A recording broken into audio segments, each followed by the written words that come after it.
Heads up, it's the Roll Jays podcast, the voice of the Creighton basketball fan.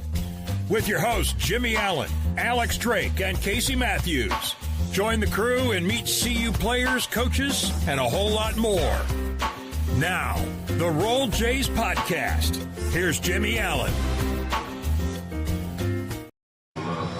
Good afternoon, Jays fans. Creighton currently leads 44-42 at halftime over the Georgetown Hoyas. Ed Cooley and crew in town. Well, I mean, maybe Ed Cooley's still here. He stormed up the hallway and went back to the locker room before even the half ended. The Jays did not lead in the entire first half until there was 1 second left on the clock.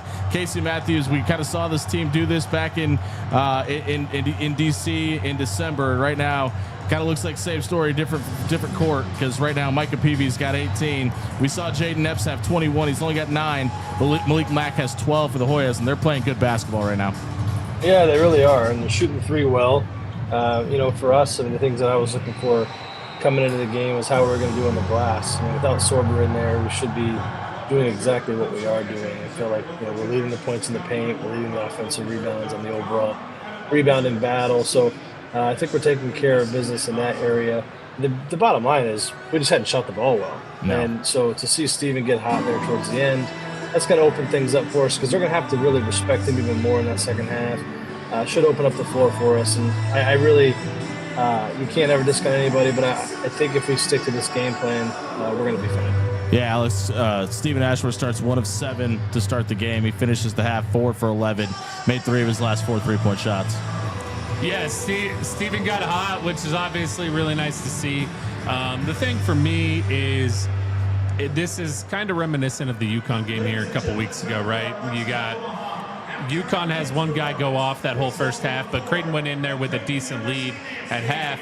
The flip side, the thing that makes me feel a lot better is Creighton fought back from behind most of this half and ended on a really good run, whereas against UConn, you felt like they missed a couple of opportunities to extend it. So I like the way they ended the half. You just got to come out and win that first 4 minutes right away. Yeah, and one other note before halftime, Jackson McAndrew kind of had a little bit of a rough stint underneath the basket. Had a Hoya land on top of him. I believe it was Malik Mack, landed on the back of his ankle after a rebound that he missed. And Jackson had to get helped up the tunnel by 2 athletic trainers. So that's something to keep an eye on. I don't know if we'll see him again for the rest of this game, but obviously you hope he's good enough to go by Wednesday. Yeah, well, I think, too, for this game is he leads us in rebounding right now with 6. Yeah. And he's able to come down and crash and grab some of those when Talk's, boxing his man out. So I think if he can't play, the adjustment has to be Ryan can't just box this guy out. He's going to have to hit in, and he's going to have to go and get those rebounds. You're going to have to see guys like Jason Green and Isaac crash as well because rebounding is a huge part of this one. They're gonna keep taking shots. They're hot from the perimeter. They're gonna keep taking shots. Long shots equal long rebounds. And if you don't have guys in the 2 and the 3 spot that are gonna be aggressive and they'll get it, you're giving them second chance opportunities, which is exactly what you have to do on the road to beat a team that's better than you.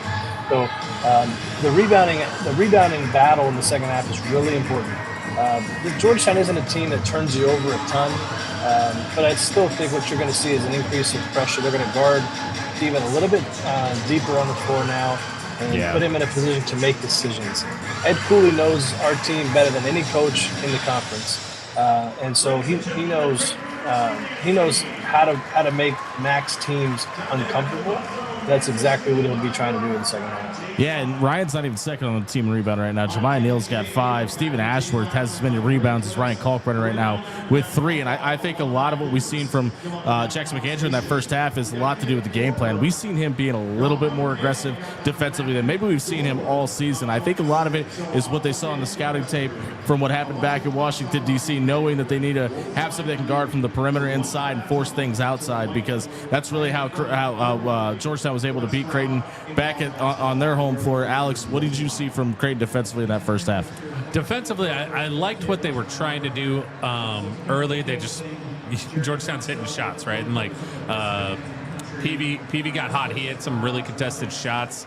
I don't know if that continues. I said that with McNeely. Obviously, it continued. But I did like the adjustment that they made after they brought Jimmie Neal back in. Jimmie Neal basically went into full denial, and he's chasing him up to half court, making it really hard for him to get catches right now in a position to score. So I like that adjustment. I don't know where you go with Mac essentially. And then obviously Georgetown got a couple of touch fouls on floaters. I think the game plan and the adjustments that they've made are fine moving forward. You just have to go out and execute it. It is Alumni Day here at the CHI Health Center. About 16,000 people in attendance. It was pretty bare bones about 15 minutes before tip-off. There's a lot of construction going on around the CHI Health Center. It was a little difficult to get to the building today.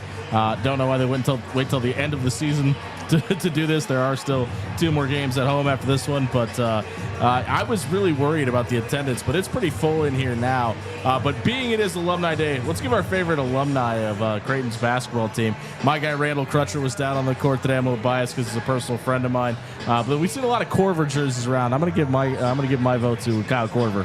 Alex, favorite Creighton basketball player not on the current roster? I mean, I think it's going to be Doug McDermott if you go across the fan base. I'm a Corver guy myself, but my favorite guy watching growing up was Nate Funk. Casey Matthews? I mean, I'm not a lifelong Creighton fan like you guys. I've just been here, 7 years. In my time, I was really, really close with Marcus Zagorowski, so I would have to say Marcus. That's my guy. But gosh, I mean, you're kind of splitting hairs between him and Trey Baylor. I mean, Ryan Hawkins. There's a ton of great alums. So I'm just glad to be a part of such a great program. It is the Roll Jays podcast brought to you by Pixel Fire Marketing and Pyramid Contractors. About 4 minutes away from the start of the second half. Creighton leads 44-42. Alex Drake, we'll start with you. Keys to the second half for you. Continue rebounding. Find a way to slow down Micah Peavy. Obviously, can't let him go for 39 or whatever you did with McNeely.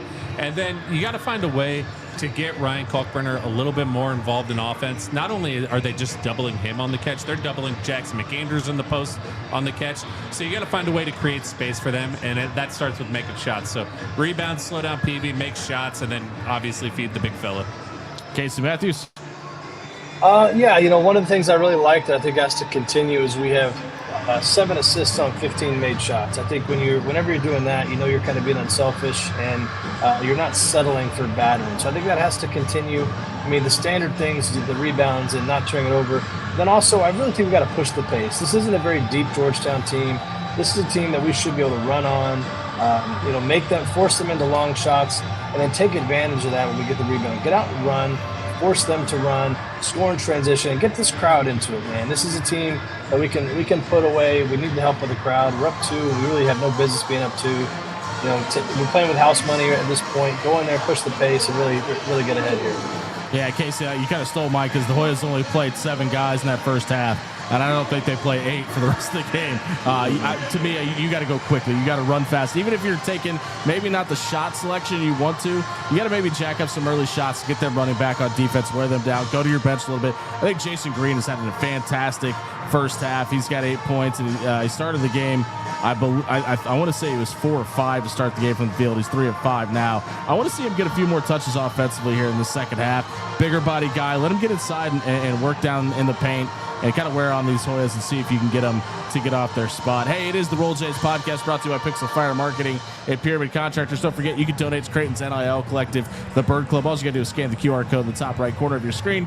Any donations you make not only will benefit your favorite athletes at Creighton, but they will also benefit this podcast as well. Donate to Creighton's NIL Collective, the Bird Club, today. We'll be right back on 1620 The Zone immediately following the game. Get your phone calls in 402-951-1620. Alex Drake, Casey Matthews, and myself. We'll see you after the game. Go Jays.